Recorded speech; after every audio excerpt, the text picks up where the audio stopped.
नमस्कार बच्चों।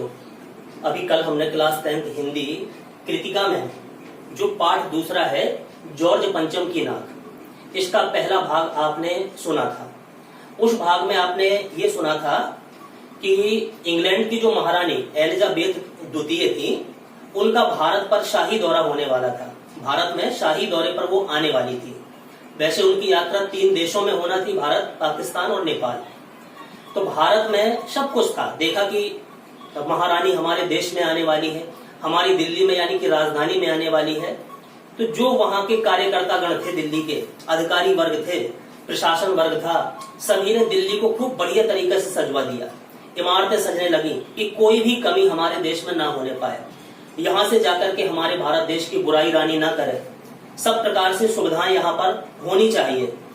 एक समस्या सिर्फ थी वहां पर, जो आपने को कल बताई गई थी कि जो मेन चौराहे पर जॉर्ज पंचम की जो लाट बनी हुई थी, जो स्टैच्यू बना हुआ था, मूर्ति तो सही थी, लेकिन सिर्फ उसकी नाक किसी कारणवश वो गायब हो गई थी। किसी ने काट दी थी। पहले युद्ध जब चलते रहे होंगे तो उसकी भी नाक कट गई थी। जैसे कई हमारे मंदिर ध्वस्त कर दिए गए थे, हमारे जो महापुरुषों की लाटें बनी हुई हैं, उनके स्टैच्यू जगह जगह स्थापित हैं, उन पर भी आघात किए गए, उन पर भी चोट लगाई गई। तो किसी कारणवश जॉर्ज पंचम की नाक भी उस स्टैच्यू से कट गई थी। अब लोग बाग, दिल्ली के रहने वाले अधिकारी वर्ग ये सोच रहे थे कि रानी आएगी और अगर इस स्टैच्यू की नाक ना मिली, कि नाक कटी है, तो हमारी कितनी बदनामी होगी। जानते हैं कि नाक सम्मान का प्रतीक है, सम्मान का द्योतक है नाक। तो जैसे हो इसकी नाक लगनी चाहिए। सभी अधिकारी वर्ग, सभी प्रशासनगण, सभी सरकार उस समय की सब बैठी। प्रस्ताव निकाला गया कि भाई नाक तो लगनी चाहिए। अगर समझो इस लाट की नाक नहीं है, इस प्रतिमा की नाक नहीं है, तो समझो हमारी दिल्ली वालों की भी नाक चली गई। एक स्थानीय बहुत अच्छे कलाकार को बुलाया गया।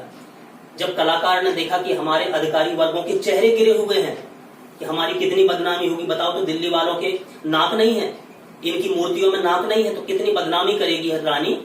तो सब लोग इकट्ठे थे। उन्होंने कहा कि कोई बात नहीं, आप क्यों परेशान है।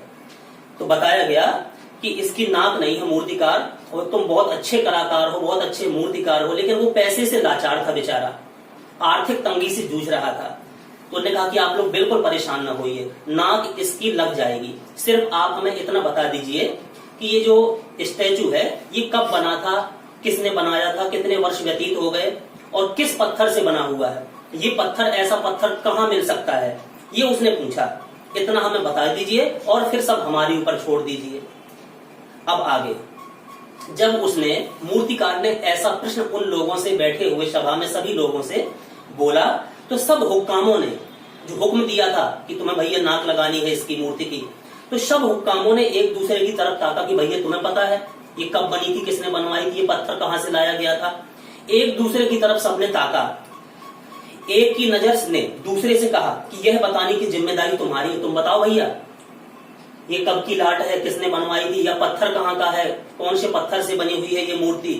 खैर मसला हल हुआ जैसे तैसे। एक क्लर्क को फोन किया गया। उन सभी अधिकारी वर्गों ने एक हेड क्लर्क को फोन किया और इस बात की पूरी छानबीन करने का काम सौंप दिया कि भैया खूब फाइलें टटोलो तुम ऑफिस में, और पता करो कि ये कहाँ का पत्थर है, इस जो मूर्ति में पत्थर लगा हुआ है ये कहाँ से लाया गया था। अब जब उस क्लर्क पर ये जिम्मेदारी आ गई तो फिर क्या हुआ, पुरातत्व विभाग की फाइलों के पेट चीरे गए, यानी कि सभी फाइलें, सभी दस्तावेज खोले गए कि कहीं ना कहीं इस लाट के बारे में, इस प्रतिमा के बारे में, इस स्टैचू के बारे में जानकारी मिल जाए। पेट चीरे गए और कुछ भी पता नहीं चला। सब कुछ खोला, सभी फाइलें देख ली, लेकिन उसके बारे में कहीं उन्हें पता नहीं चला। क्लर्क ने लौटकर सब कुछ जब उसने देख डाला, सभी फाइलें टटोल डाली, तो कमेटी के सामने कांपते हुए हाथ जोड़ करके वो आया।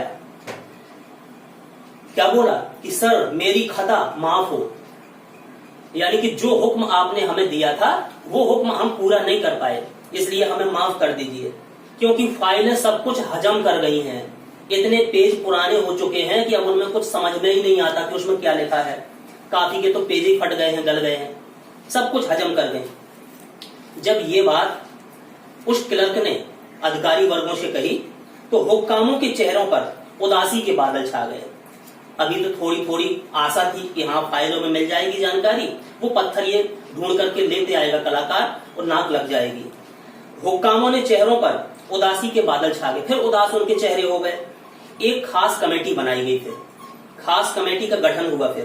फिर क्या हुआ, और उसके जिम्मे यह कार्य दे दिया गया, उस कमेटी के जिम्मे यह कार्य सौंप दिया गया कि जैसे भी हो यह काम होना चाहिए, यानी कि इस मूर्ति में नाक लगनी चाहिए, ये काम उस कमेटी को दे दिया गया।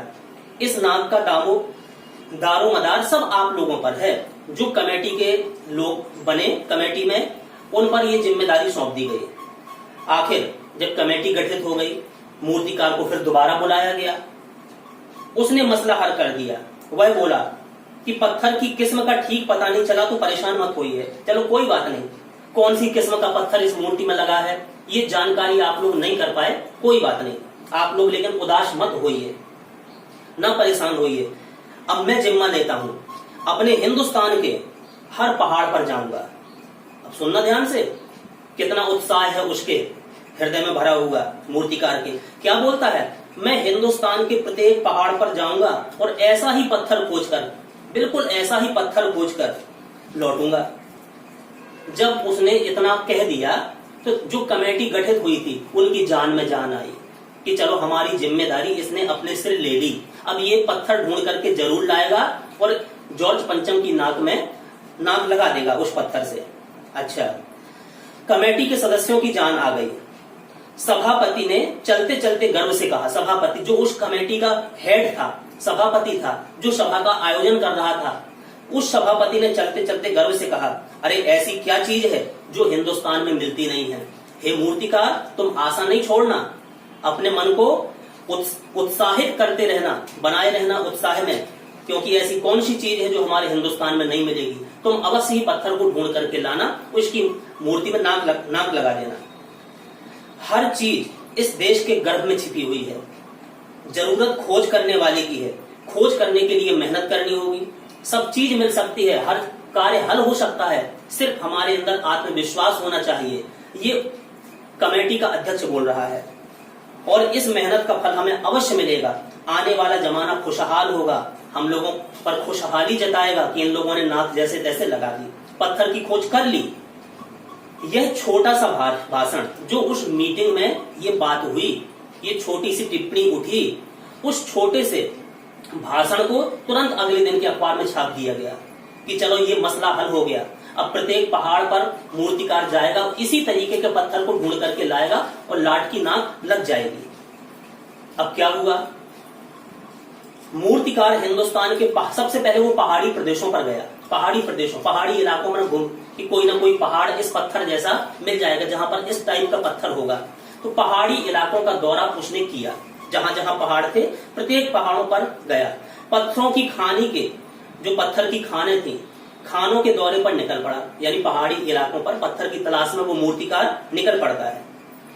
कुछ समय घूमने के बाद, कुछ दिन घूमता रहा, सभी प्रकार के पत्थर देखे उसने पहाड़ों पर। कुछ दिन के बाद वह निराश होकर के फिर लौट आया, यानी कि उसको सफलता नहीं मिली, वैसा पत्थर उसने नहीं तलाश पाया। तो कुछ दिनों के बाद निराश होकर के फिर वो पुनः वापस आता है दिल्ली।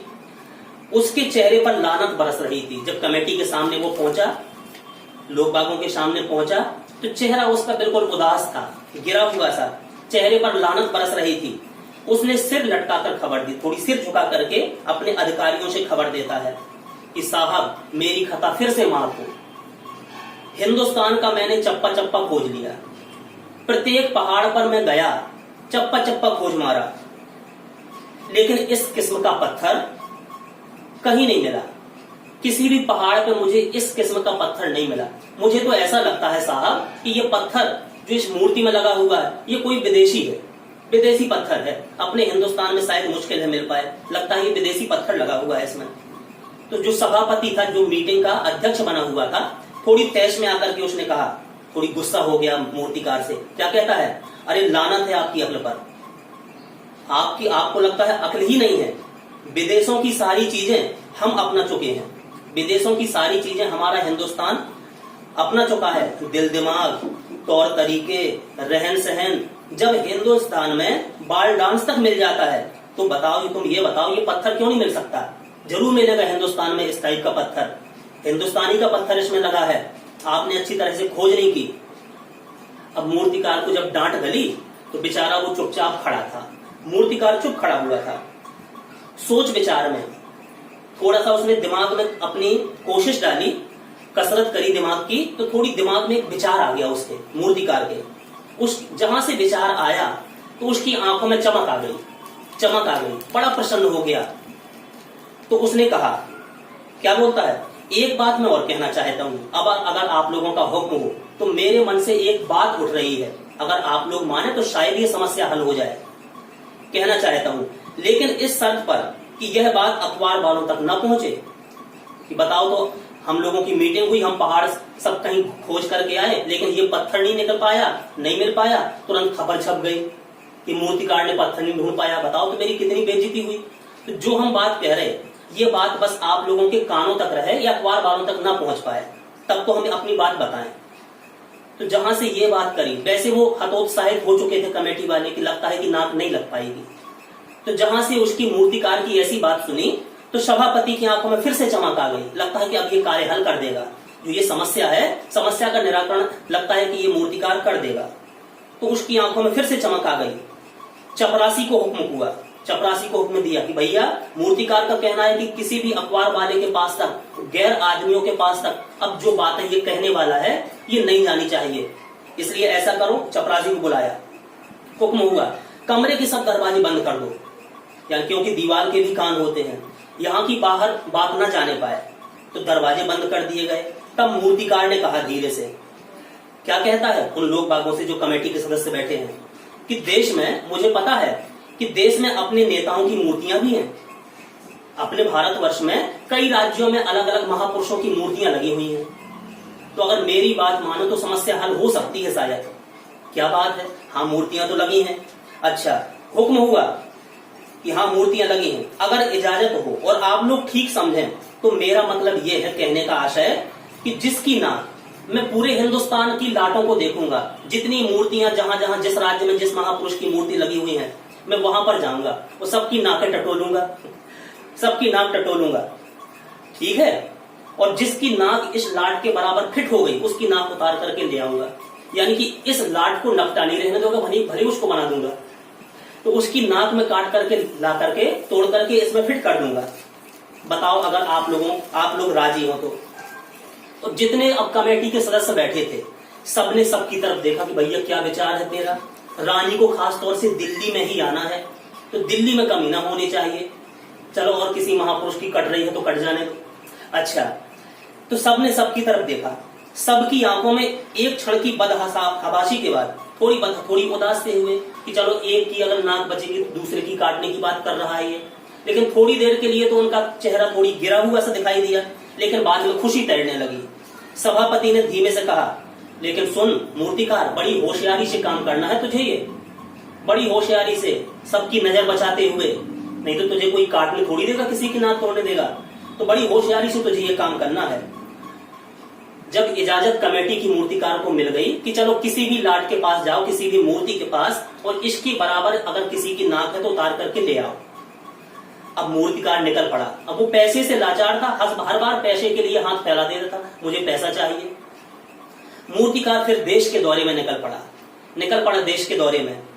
जॉर्ज पंचम की खोई हुई नाक का नाप उसके पास था, उसने नाक की नाप ले ली थी कि कितनी लंबी चौड़ी इसकी नाक है, इस मूर्ति की नाप उसके पास थी।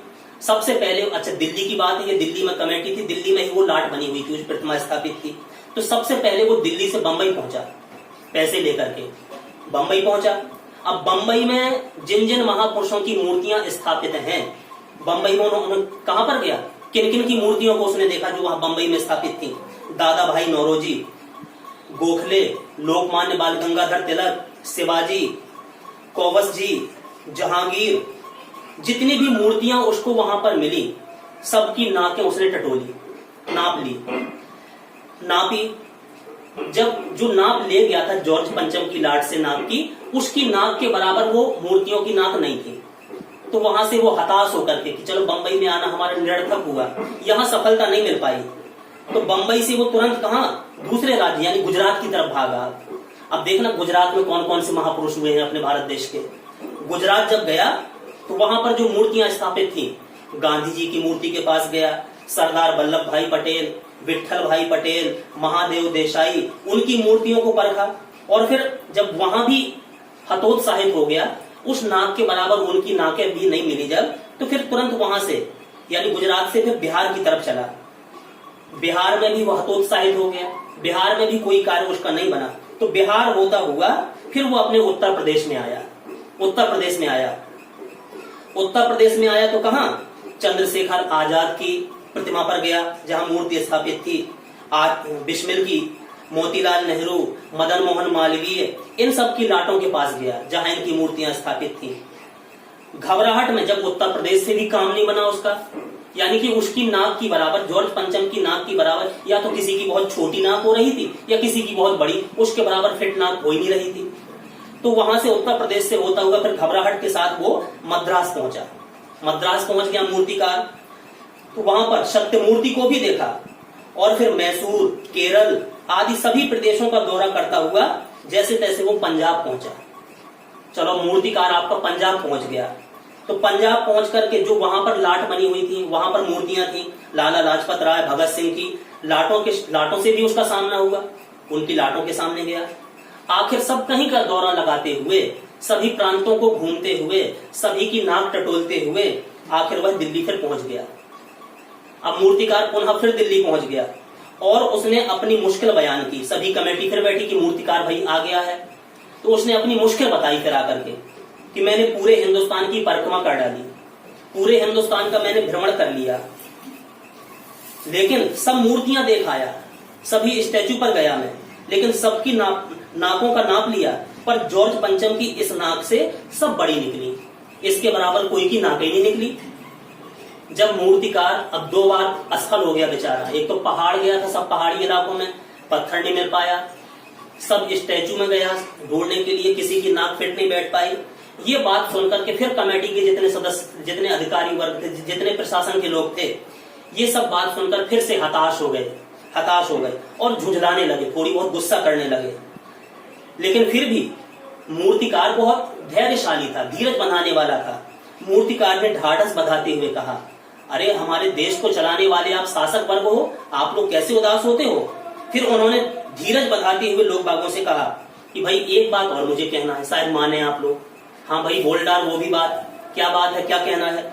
मैंने सुना है कि बिहार सेक्रेटरिएट के सामने, जो बिहार का जो सचिवालय है, उसके सामने सन 42 में शहीद होने वाले, हमारे देश की जब आजादी की लड़ाइयां लड़ी जा रही थी, तो सन 42 में जो लड़ाई चल रही थी, उसमें कई छोटे छोटे बच्चे भी शहीद हुए थे।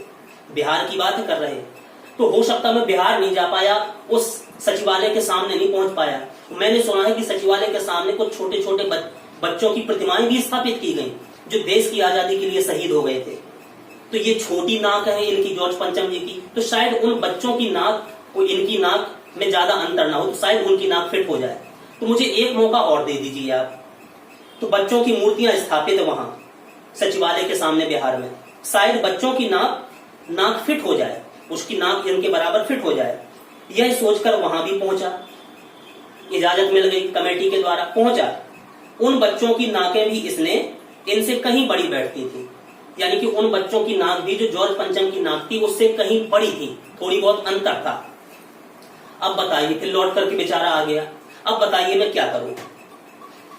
अब राजधानी तो पूरी तरीका से सज गई थी दिल्ली, लेकिन सब दिल्ली में सब कुछ था, सड़कें जवान हो गई थी, बूढ़ी की, इमारतें सज धज गई थी, लाइट फिट हो गई थी, झालर अटकने लगेंगी, ये रानी के स्वागत के लिए, सम्मान के लिए सब कुछ था दिल्ली में, सिर्फ क्या नहीं थी, नाक नहीं थी। तो नाक ही सम्मान का प्रतीक है। अच्छा, राजधानी में सब तैयारियां थी, जॉर्ज पंचम की लाट को भी मलमल के नहलाया जा रहा था, उसकी सारी गंदगी जिससे साफ हो जाए, धूल सब साफ हो जाए, रोगन लगाया जा रहा था, उसमें इत्र छिड़का जा रहा था जॉर्ज पंचम की लाट पर, जिससे उसमें सुगंध आने लगे। सब कुछ हो चुका था, सब कुछ था, सिर्फ नाक नहीं थी। जब उसने सब कोई लौट करके आ गया, फिर सब हुक्कामों तक पहुंची खबर कि भाई वो फिर हताश होकर के लौट आया है मूर्तिकार, अब क्या किया जाए। बड़ी खलबली मच गई, अब तो बहुत खलबली मची। अगर जॉर्ज पंचम की नाक न लग पाई तो फिर रानी का स्वागत करने का मतलब क्या है। विदेशी शासक जो हमारे देश में आ रहे हैं, तो हम क्या उनको मुंह दिखाने लायक रहेंगे कि दिल्ली में जो मूर्तियां स्थापित उनके नाक नहीं है, तो रानी का स्वागत करने का कोई मतलब नहीं। यह तो अपनी नाक कटाने वाली बात हो गई। अब क्या किया जाए। लेकिन जो मूर्तिकार था बड़ा हिम्मत वाला था, लेकिन बस पैसे से लाचार था, हर बार पैसे के लिए हाथ फैलाता था। फिर भी उनको धैर्य बंधाता रहता था कि अभी समाप्त नहीं हुआ मेरा कार्य। तो पैसे से लाचार था, यानी हार मानने वाला कलाकार वो बिल्कुल नहीं था। तो उसके दिमाग में जब फिर अपने अधिकारी वर्ग के चेहरे गिरे हुए उसने देखे, तो एक हैरत अंगेज ख्याल उसके दिमाग में अचानक आया। सबको हैरत में डालने वाला एक विचार फिर उसके दिमाग में आ गया। कौन सा विचार? उसने कहा कि भाई एक बात और मेरे दिमाग में आ रही है, अगर आप लोगों की इजाजत मिल जाए तो वो भी काम मैं करके देख लूं। तो उसने पहली शर्त दोहराई कि जिस कमरे में कमेटी बैठी हुई है उसके दरवाजे फिर से बंद हो जाएं, यानी कि जो बात मैं कहूं फिर से किसी के कान में न जाए। फिर मूर्तिकार ने अपनी नई योजना पेश की, जो उसके दिमाग में विचार आया था, जो योजना तैयार उसके दिमाग में हुई थी, सबके सामने पेश की। क्या बोला कि देखिए साहब, जॉर्ज पंचम की नाक लगाना आवश्यक है, क्योंकि इनकी नाक नहीं तो समझो दिल्ली वालों की नाक नहीं। तो जॉर्ज पंचम की मूर्ति को देखने के लिए रानी आएगी चौराहे पर, तो इनकी नाक लगना तो आवश्यक है कि नहीं? सभी अधिकारी वर्ग बोले बिल्कुल कलाकार, बिल्कुल आवश्यक है, नाक तो लगना ही चाहिए, बहुत जरूरी है। इसलिए मेरी राय है, मेरी राय सुनो बड़े गौर से आप लोग, कि 40 करोड़ में से, उस समय हिंदुस्तान की आबादी बता रहे 40 करोड़ की थी, 40 करोड़ में से कोई एक जिंदा नाक काट के लगा दी जाए, उसके बराबर भी फिट कर दी जाए, जो इनकी नाक के बराबर हो। जहां से कहा कि किसी जिंदा व्यक्ति की नाक लगा दी जाए, तो बात के साथ ही सन्नाटा छा गया, सबकी चुप्पी सध गई, सब चुप हो गए। कुछ मिनटों की खामोशी के बाद थोड़ी देर सभी शांत रहे, लेकिन जो उस कमेटी का अध्यक्ष था उसने सबकी तरफ देखा। सभासदी ने, सभासद जो था सभापति, उसने सबकी तरफ देखा, सबके चेहरे देखे, सबको परेशान देखकर, सब परेशान थे बेचारे, तो सबको परेशान देख करके मूर्तिकार कुछ अचकचाया कि शायद मैंने कुछ गलत कह दिया क्या, और फिर धीमे से बोला, अरे आप लोग क्यों घबराते हैं, आप लोगों को नाक नहीं तलाशना, ये जिम्मेदारी भी मेरी, मैं ही नाक तलाश रहा हूं, किसकी नाक उसके बराबर है, तो आप लोग क्यों घबराते हैं, यह काम मेरे ऊपर छोड़ दीजिए, नाक चुनना मेरा काम है, किसकी नाक काटना है। अच्छा, आपको तो सिर्फ मुझे इजाजत देनी है कि हाँ जा इजाजत है। फिर कानाफूसी हुई, एक दूसरे से विचार विमर्श हुआ, जितने कमेटी के सदस्य बैठे थे, लेकिन फिर आखिर में मूर्तिकार को इस काम के लिए भी इजाजत दे दी गई कि भाई जिंदा व्यक्ति की नाक उतारना, लेकिन इनकी नाक लग जाए। अच्छा, इजाजत दे दी गई। अखबारों में सिर्फ इतना छपा, अगले दिन इतना छपा कि नाक का मसला हल हो गया है, नाक का मसला कमेटी ने हल कर दिया है, बिल्कुल हल हो गया है, और राजपथ पर इंडिया गेट के पास वाली जॉर्ज पंचम की लाट के अब नाक लग रही है, नाक लग जाएगी, यानी कि नाक लगने का मसला हल हो गया। नाक लगने से पहले फिर अब नाक लगना है ना उसकी, तो फिर क्या हुआ, हथियारबंद पहरेदारों की तैनाती हुई कि अब भी कोई अब दोबारा नाक ना उतार ले जाए, पहले की नाक उतरी गई थी इनकी, तो हथियारबंद पहरेदार भी नियुक्त कर दिए गए जॉर्ज पंचम की लाट के सामने। मूर्ति के आसपास का तालाब, अच्छा तालाब था, तो तालाब को सुखाया गया, पहले उसका मलबा जो कीचड़ था सब निकाल करके अलग किया गया, सुखाया गया, उसकी रवाब यानी कि जो कीचड़ इत्यादि था सब निकाल करके उसमें ताजा पानी डाला गया, यानी कि जो मूर्ति थी, मूर्ति के इर्द गिर्द तालाब था, यानी सरोवर टाइप का था, बीच में मूर्ति बनी, यानी कि वहां पानी भरा रहता था, तो उसका कीचड़, पहले तो गंदा पानी सब अलग करके कीचड़ निकाल करके क्या किया, ताजा पानी डाला। सरकार ने वहां पर ताजा पानी डलवाया। क्यों डलवाया? अब उनकी सोच थी लोग बागों की, कमेटी वालों की, कि ताकि जो जिंदा नाक लगाई जाएगी ना उसमें नमी पहुंचती रहे और वो सिकुड़न उसमें ना आ पाए। अच्छा, ये उनका सोचना था कि जिंदा नाक लगाई जाने वाली थी वह सूखने ना पाए। इस बात की खबर जनता को नहीं थी, अभी जनता वालों के पास ये जानकारी नहीं थी कि इसकी नाक लगनी है और जिंदा व्यक्ति की नाक लगनी है। अच्छा, यह सब तैयारियां अभी भीतर ही भीतर चल रही थी, किसी को कानों कान खबर नहीं थी, सिर्फ ये बात सबके कान तक पहुंच गई थी कि नाक लगने का मसला हल हो गया है। अच्छा, अंदर ही अंदर अभी ये तैयारियां चल रही थी। अब रानी के आने का दिन नजदीक आ रहा था, जो तारीख उन्होंने दी होगी समय कि इस तारीख तक आएंगे, अब उनका दिन भी आने वाला है, बहुत नजदीक आ गया है। मूर्तिकार खुद, अब मूर्तिकार ने कह तो दिया था कि मैं किसी जिंदा व्यक्ति की नाक काट के लाऊंगा, अब मूर्तिकार अपने बताए हुए हल से स्वयं परेशान था कि मैं कैसे उतारूंगा किसी की नाक। अच्छा, जिंदा नाक लाने के लिए उसने कमेटी वालों से कुछ और मदद मांगी, भैया हमें थोड़ी सी मदद और चाहिए।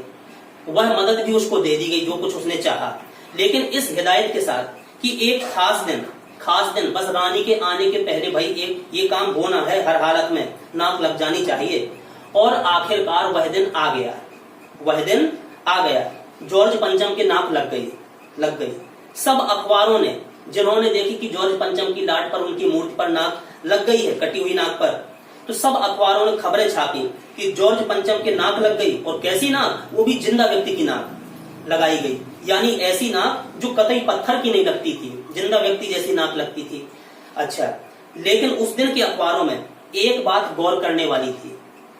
उस दिन देश में किसी भी तरह का कहीं भी उद्घाटन नहीं हुआ जब रानी के आने का दिन था।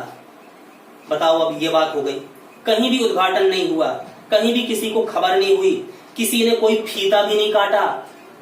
अब इन बातों का आशय क्या है? लगता है कि रानी को आना था, उसका आना कैंसिल हो गया, तो किसी जिंदा की नाक भी काट लगा दी गई। तो उद्घाटन भी नहीं हुआ, कहीं किसी ने कोई फीता भी नहीं काटा, कोई सार्वजनिक सभा का आयोजन भी नहीं हुआ, कहीं भी किसी का अभिनंदन समारोह नहीं हुआ, कोई मानपत्र भेंट करने की नौबत ही नहीं आई, किसी हवाई अड्डे में या स्टेशन पर स्वागत समारोह भी नहीं हुआ, किसी का ताजा चित्र भी नहीं छपा। सब अखबार खाली थे, सभी अखबार खाली थे। पता नहीं ऐसा क्यों हुआ था। नाक तो सिर्फ एक चाहिए थी, और वही भी बुद्ध के लिए, एक पुतले के लिए। तो ये बात आपने सुनी। यानी कि विदेशी शासकों के स्वागत सम्मान में हम लोग अपना ही बर्बाद कर देते हैं समय और धन, सिर्फ दूसरों के सामने अच्छा बनने के लिए। तो ये कुछ ऐसा सारांश इस पाठ का अभी हमने सुना, आपको ये समझ में आया होगा। अब आगे अगला चैप्टर अगले वीडियो में डालेंगे। इस पाठ को आप लोग ध्यान से सुनना, समझ करके पढ़ना। धन्यवाद।